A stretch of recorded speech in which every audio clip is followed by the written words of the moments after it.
This is the Chamber Chat Podcast, the show dedicated to chamber professionals to spark ideas and to get actionable tips and strategies to better serve your members and community.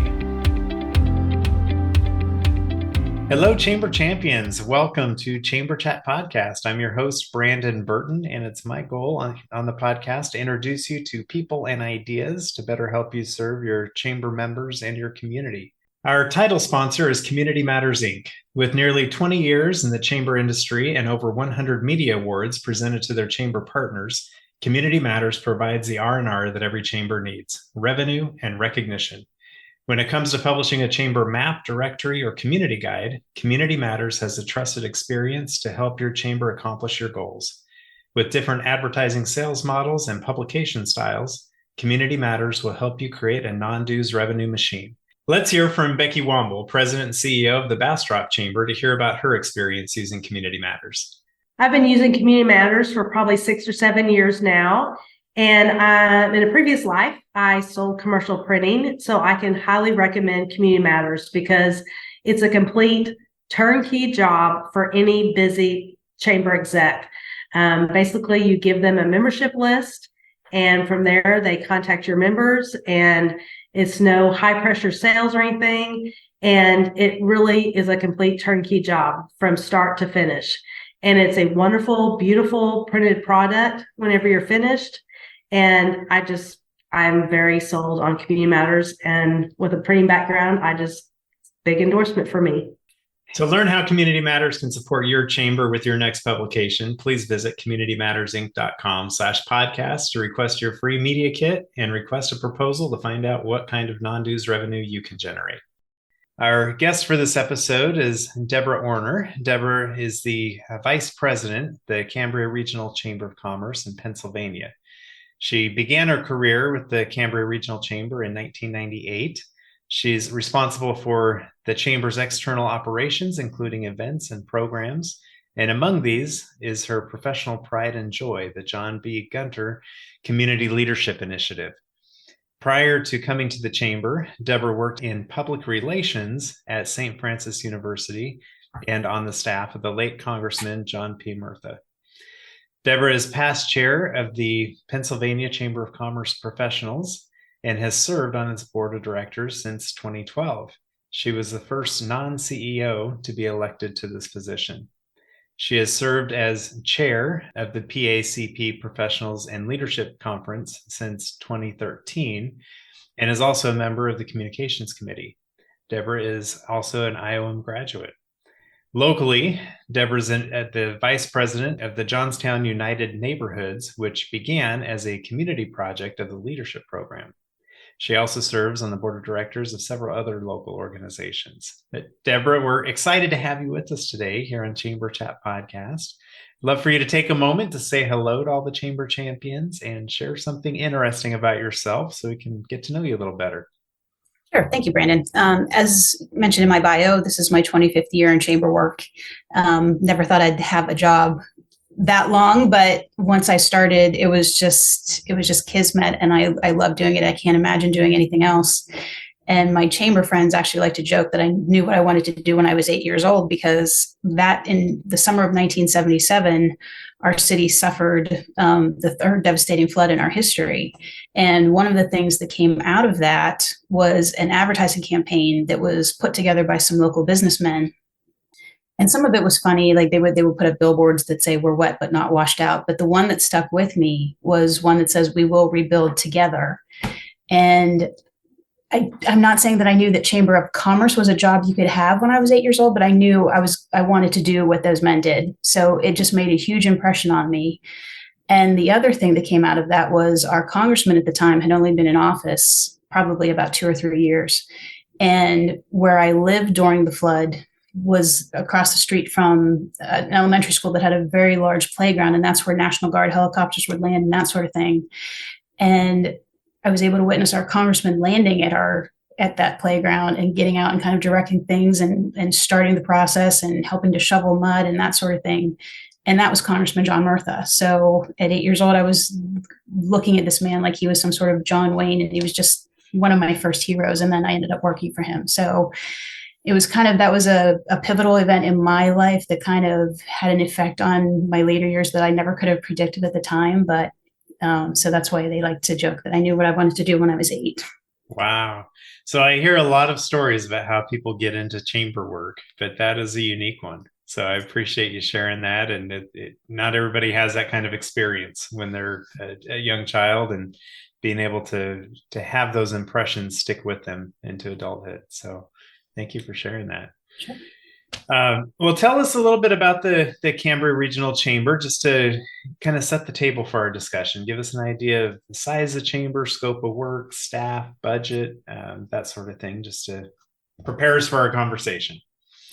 We're located in Johnstown, which is in Cambria County in Pennsylvania, and that's about, as the crow flies, 60 miles east of Pittsburgh.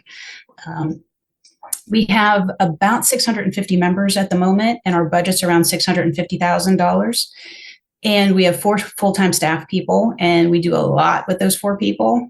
We have probably 10 major events per year and a lot of programming in between. Like most chambers, we have a governmental action program. We have a women's issues program. And of course, the thing that's my favorite is our leadership program. But we also have branched out into kind of becoming a digital media company. We have a pretty strong social media program. We do a lot with promoting our members via social media. We do a lot with video. So that's something that we've been getting into the last 4 years when our new president, Amy Bradley, came on with her background in news broadcasting. So that's something that's been kind of new for us, but we've been doing pretty well with that, in addition to the other traditional things that a Chamber of Commerce does. Yeah, that could be a whole conversation within itself right there around the digital media and Absolutely. the approach you guys are taking there. As we, and thank you for sharing the background there on the chamber and what you guys are involved with and the staff. And as we move forward with our discussion today, we'll be focusing on what we've alluded to a couple times already through your bio and what you shared with your pride and joy of being the leadership program you guys have there at the Cambria Regional Chamber. But we will dive deeper into a discussion about that and how you guys approach your leadership program as soon as we get back from this quick break. Are you looking for a year-round, affordable, and timely shop local campaign for your chamber or CVB? Look no further. Build a custom Eat, Shop, Play mobile app with App My Community by visiting appmycommunity.com/chamberchat.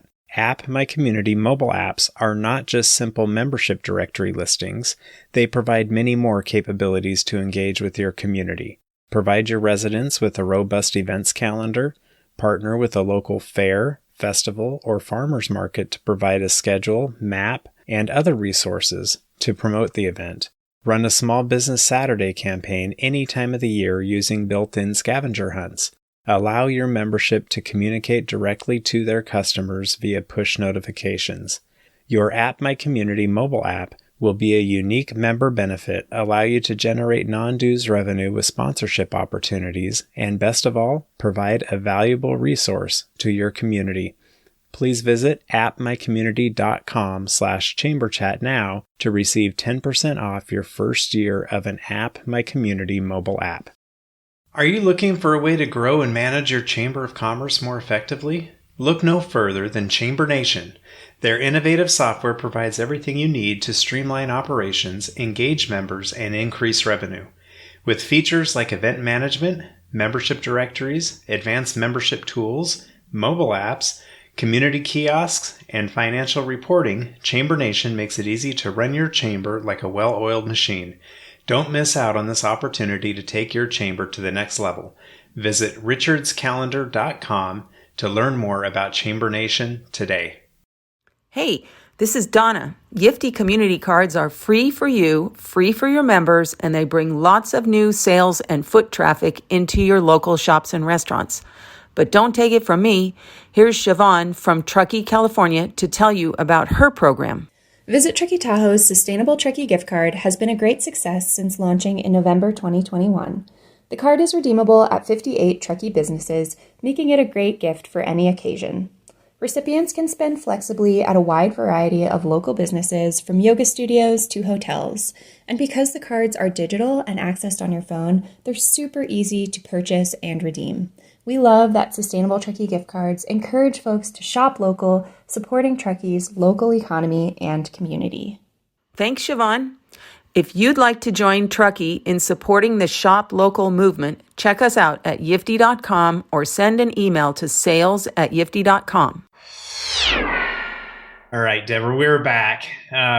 So I'm curious to learn about the leadership program. It's not often that you hear a chamber professional say that a leadership program is their pride and joy. So I can tell this means a lot to you. It's close to your heart. And I'm sure it's because there's been some big impact that's come out of it.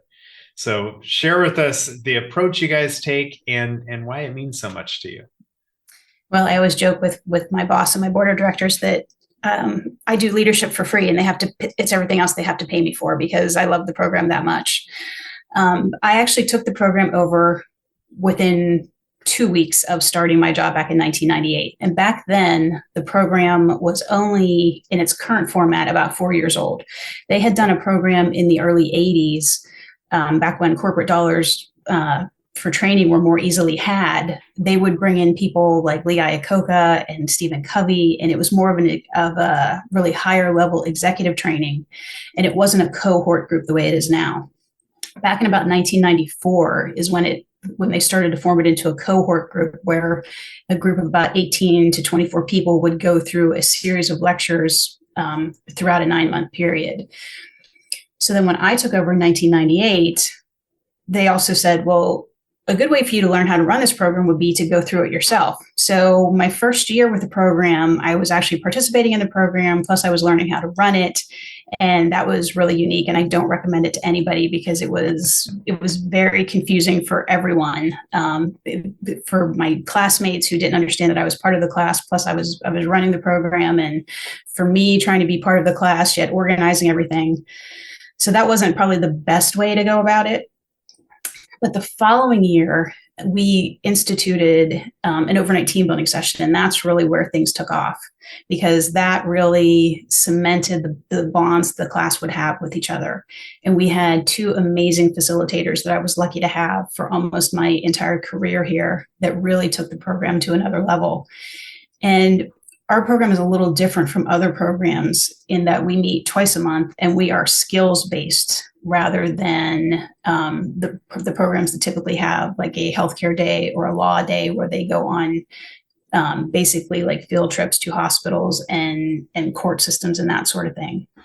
So our program is based around skills like project management, and we'll do a session on soft skills, and we do emotional intelligence, and we do disc training, which a lot of other programs do as well, but we pair it with other sessions that basically benefit the person through professional development. So we'll do honorable leadership and things like that. So we're a little bit different from other programs. And we also do, the people that are in the program are required to work on a community project while they're in the program. So we divide them up into groups of 4 to 6 people. They can choose to work on whatever they want to work on. We use a multi-voting process for them to figure out what they want to work on. We give them some project management training at the beginning of the year, and from there they run with it. And we've had some amazing projects over the years that have just touched tens of thousands of lives with the impact that they've had. And the people that are in the program, sometimes the project means so much to them. We do a session at the end of the year where they have to present their project to our board of directors, and they'll do a session where they present to their classmates and their sponsors. And we've had grown men in the front of the class crying because the project meant so much to them. So it's not just something we do to keep them busy. It's something that really means a lot to them, and it ends up being something very meaningful to the community. This year, for instance, we have one group that's working on building a pavilion at one of the trailheads here in town for one of our hiking and biking trails.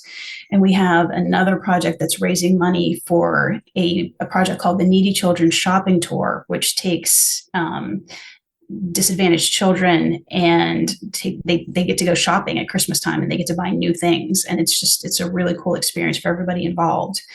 And then we have another group that is raising money for an organization called Wings for Our Warriors, which is an organization that serves disabled veterans with all-terrain wheelchairs so they can still get out into the woods and do the activities that they enjoyed before they were injured. And so that's another project that's happening this year. And then we have a final project that is going to bring together some resources for first responders who we kind of tend to forget about them a little bit, that they need some help too sometimes. So those are the four examples of projects that our program does. And they will work on those throughout the 9 months. And they don't have to be finished with those by the end of the program. Usually they are. And sometimes the projects are a one and done, and sometimes the people continue to work on them past when they graduate from the program, which I think really says a lot for how much the project that they choose means to them. So that's what I kind of think sets our program apart a little bit with some of the things that we do.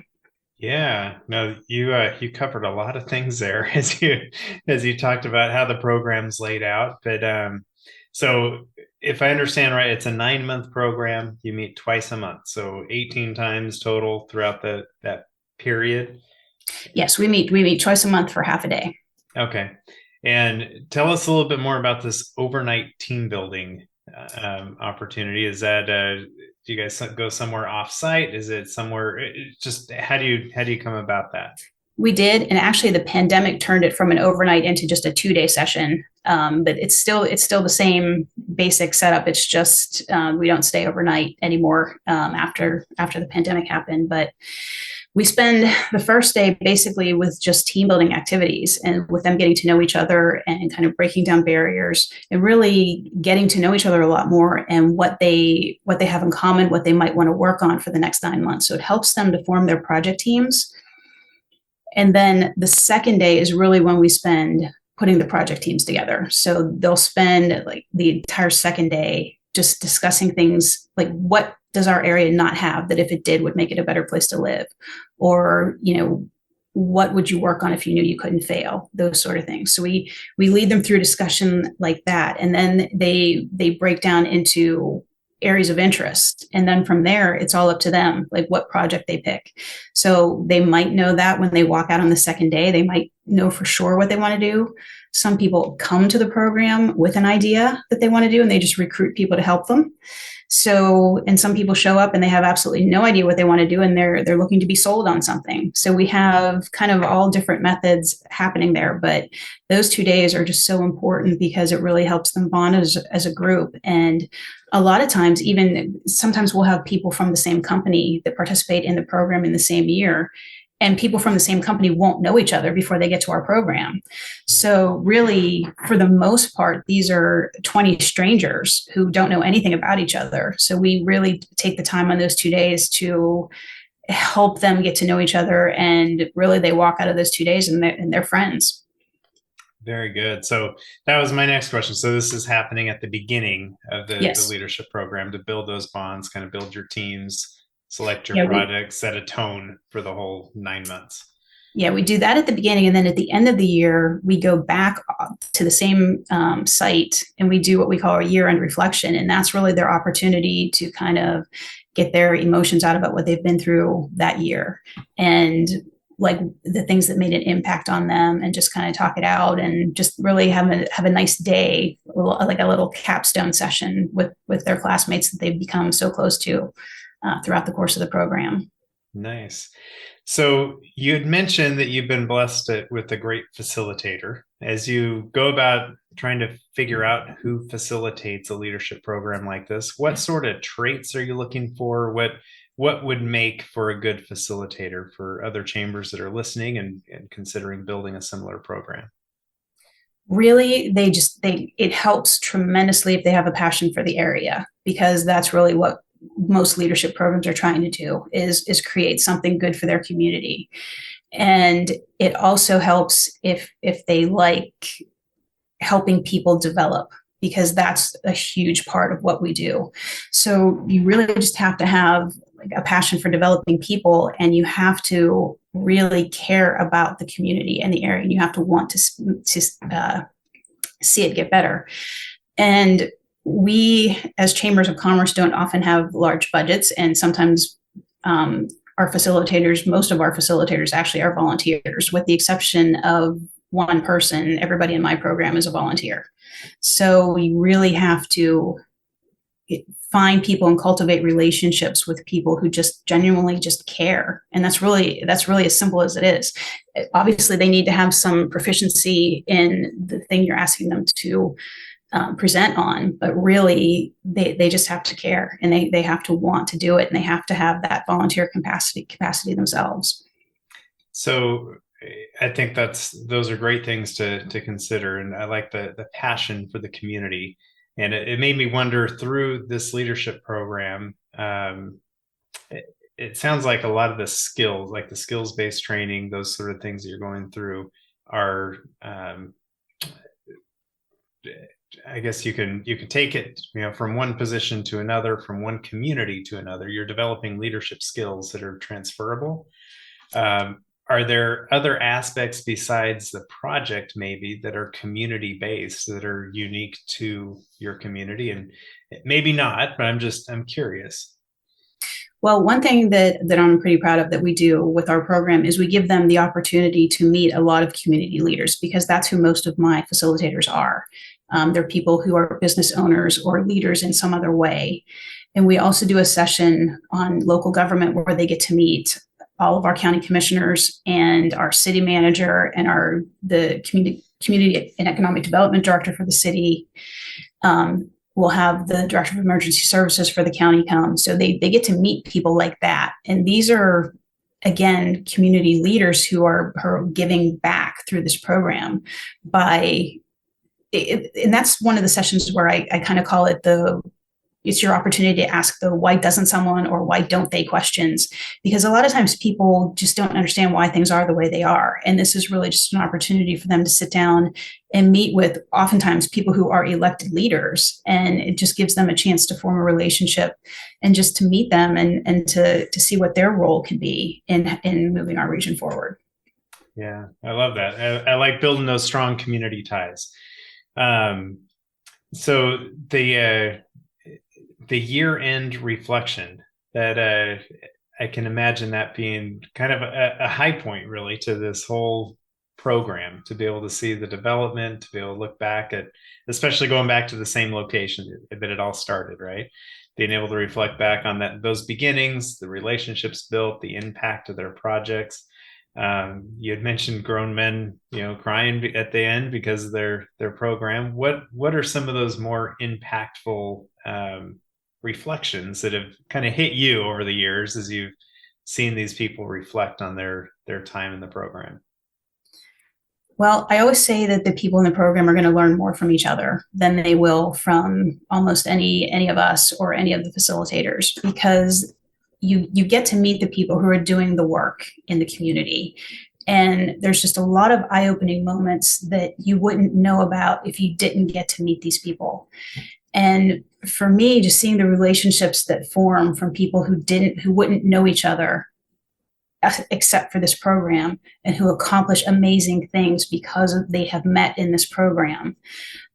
To me, that is just the most gratifying thing. And I think that's what they get out of it as well, is that people that they didn't know prior to being in the program, and they've accomplished these great things with. And a lot of times with the educational part, sometimes people even tell me that it doesn't apply to them right now, but years later, they went back to that training and they used it. So it is something that stays with you forever. And that's really why ours is more of a professional development kind of a program, because no matter who you work for or where you go in your life, whatever community you're a part of, this is yours forever. So it's not just that it's specific to our city or our county. We believe that you improve a region by developing its people and by developing its leaders. And so that's what we really try to do every single year in our program. Right. I love that. So the question came to my mind, as this is kind of your baby, your kind of pet project, right? The leadership program. How do you, I guess, put your dividing line between what you do as an organizer and putting together this program versus the facilitator and their responsibilities, and to where you're not stepping on each other's toes and identifying what your respective roles are? How does that structure look with your organization? Really, I am just so fortunate with the people that are part of my program. Honestly, we all just work so well together, and they know that I would do it for free. So that helps too, that they know like how much I love it and how much of myself I put into it. But I basically recruit all of our facilitators, which can be 18 per year, depending on how many sessions we do. And honestly, I just let them run with it because they're the experts in their field. So during the session, I don't interfere with that. That's up to them, what they want to put in their curriculum. Sometimes I help facilitate that session in class, depending on where the conversation's going. I'll try to help lead the conversation a little bit. But for the most part, our facilitators are just such professionals and they just care so much. There's really no need for me to get involved in that part of it. And they let me handle all of the admin and that sort of thing and all of the communication. And it works really well together. And it's nothing but 25 years of cultivated relationships that people know what we're trying to do with this program, and they have just gone all in on it. And they have other things to do. They have other things they could be doing other than spending half a day with me, but that's just what great people they are. And so they take time away from their own businesses and at their own expense to come and share their expertise with our class every year. And I have facilitators that have been with me for really the entire 25 years. And I just think that's a remarkable thing. That's fantastic. So as you go about recruiting facilitators, and I'm asking this for somebody who's looking to build a leadership program at their organization, where are you looking in the community to recruit everywhere from? Yeah. Everywhere. And one of my favorite things to do is if there's a graduate of the program that can teach something, I love to bring them back. Yeah. And sometimes I have a list of people that I want to bring into the program because I respect them as a person and I want people to meet them and to learn from them. And sometimes I have a topic that I just really want somebody to teach, but I haven't met that person yet. And really, one of my favorite stories, I have one of my first friends that I ever made when I worked at the chamber. He's just a really good presenter, and I've called on him in the past to present things. And the one year, I just had things don't always go smoothly, and I lost like 3 facilitators for due to various reasons, health and that sort of thing. And so I needed him to present a topic or to present a session on public speaking for me, which was okay. And public speaking is that's not really something that's that unique, and you can get a lot of different people to do that. But the following year was only the second year that we were going to present emotional intelligence. And back then that wasn't something that was very common, and it wasn't something that a lot of people, were doing at the time. So I lost my facilitator for that session probably 10 days before the session. Oh. And I just sat there and I think I'm going to have to cancel the session because who am I going to get to present emotional intelligence? I was like, there's like 2 people in the world that even know what it is at this point. Tested your own emotional intelligence, yeah, right? Exactly.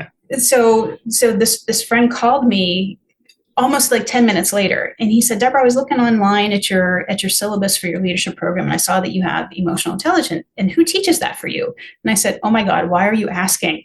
And he had just gotten certified in that, like, I think 2 weeks prior. And I said, oh, do I have an opportunity for you? So that was just somebody that I knew that, it was just an existing relationship that I had that I could peg into that slot. And another time I had really wanted to include servant leadership in the program for some time, but just had not met somebody who could teach it. And so, as you mentioned, I worked at St. Francis University prior to coming to the chamber, and I still have some friends that work there. And so I was talking to one of them the one day, and I don't know how the topic of servant leadership came up, but it did. And I had said how much I wanted to make that part of our program, but I hadn't found anybody to teach it yet. And she said, well, you know who could teach that for you? And I said, who? And she mentioned one of my alums. And I said, oh my God. I said, is he there? Put him on the phone. And he wasn't there at the time, but he did call me back. So he's been teaching that session for me ever since. So it's really just keeping your eyes open and seeing who's around you and paying attention to what they do. If you're friends with them on Facebook, or if you're connected with them on LinkedIn, what do they post about? What do they seem to know about? What do they seem to be an expert in? Or even just what are their interests? Because a lot of times people's job isn't necessarily their passion either. They can teach about something that's not necessarily what they do for a living. So I've had that happen as well. So it's just a matter of using your own connections and just letting people know what you're looking for, what you want to do, what your goals are, and people will help you get there. That's great advice. Debra, as we start wrapping up here, you've touched on some fantastic points as far as creating and building and nurturing a leadership program at your chamber. What tip or action item might you have for a listener who is interested in taking their chamber up to the next level? The best advice that I could give anyone is, if you have a state association, and you probably do, join it immediately and get involved if you're not already, because nothing in my career has been more valuable to me than the Pennsylvania Association for Chamber Professionals. I learned more about this kind of work just sitting around with my colleagues over lunch and dinner and possibly 1 or 2 late nights than I ever did in any classroom. Chamber professionals tend to be just the most generous, giving people, and they want you to succeed, and they will share with you, and they will help you, and they will cheer you on the whole time. Absolutely. And that's the only reason this podcast is a success, is because the chamber professionals are so willing to share and share some of those best practices and tips and programs and things like you're doing today. So thank you for that. Absolutely. As we look to the future of chambers of commerce, how do you see the future of chambers and their purpose going forward? Well, I think one thing that the past few years has shown us is that, and especially extremely evident during the pandemic, is despite their traditional nature, chambers of commerce adapt extremely well to serve our members. We have extensive reach in our communities, and we tend to be extremely good listeners. And some of the hardest days we worked was when everything was shut down, because we were putting in so many hours trying to take care of our members. So we tend to be very good at adapting. And I think we will continue to do that, to adapt to our members' evolving needs. And the other thing that has been extremely evident the past few years is the importance of human connection. And that is something that chambers have always done exceptionally well. So I think as long as there are humans in business, chambers of commerce will continue to be the conveners. And how we do that might change with the times. Sometimes it might be virtual instead of in person, but I think we're going to continue to be the connectors. Absolutely. Great points. And I would have to agree with the future of chambers. So thank you for that. Debra, I'd like to give you an opportunity, or really for the listeners who may want to reach out and connect with you, learn more about the leadership program that you put on.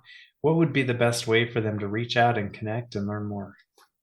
Sure. They can email me at debra@crchamber.com, and you can reach me directly through our website, which is crchamber.com, or they can reach out to me on LinkedIn. And I love to talk to anybody about leadership. So if anybody out there has a program that they want to maybe adapt, or if you're looking to start a program, I would love to help. I've helped several of my colleagues start programs that are going extremely well right now. So. Very good. We will we'll get your contact information in our show notes for this episode, so people can look you up, and we'll have your LinkedIn profile linked in there as well. But I really appreciate you sharing these insights and lessons learned, and your approach to the leadership program there at the Cambria Regional Chamber. And thank you for being with us today. I really appreciate it. Thank you, Brandon. I really enjoyed it. If you are a chamber professional, please subscribe to Chamber Chat Podcast in Apple Podcasts, Google Podcasts, or Spotify.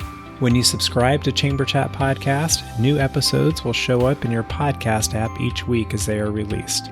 If you're finding value in this podcast, please leave us a rating and a review in iTunes. But most importantly, please share Chamber Chat Podcast with your colleagues that are in the industry. Have you ever thought about creating a podcast for your chamber? We always hear about how chambers need to be storytellers. What better way is there to tell the stories of your members and the work of your chamber than through a podcast? Your audience is waiting to hear from you as a convener of leaders and influencers, champion for business, and catalyst for change within your community.